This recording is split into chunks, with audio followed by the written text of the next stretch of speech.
Ndabashimiye gukurikira Alphonse Sport TV ngira ngo menyeshe abafana ba APR mwigire hino rwose mutere agatebe mwumve breaking news ikipe yanyu ibintu birakomeye, ibintu ni imiriro, ibintu birakomeye cyane.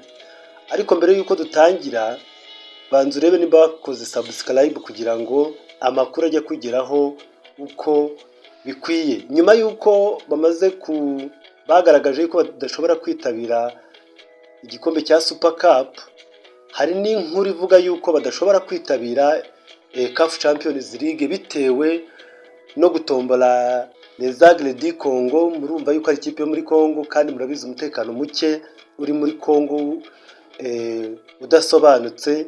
Rero ikipe ya APR FC ikaba ubuyobozi bwayo bwandikiye CAF binyujijwe muri Ferwafa kugira ngo iriya match ye kubera muri Congo bitewe n'ikibazo cy'umutekano wayo, ndetse yuko basaba yuko yabera ahandi hantu hadafite aho ahuriye n'u Rwanda ndetse na Congo, bakaba bareba ikindi gihugu bayijyanamo. APR yo ivuga yuko match zombi nubwo zabera ahandi hatari muri Congo cyangwa mu Rwanda ntacyo byaba bitwaye. Mu gihe rero batagira icyo babikoraho, APR FC ivuga yuko ya rejectinga cyangwa se yava mu irushanwa bitewe n'ikibazo cy'umutekano wo muri Congo.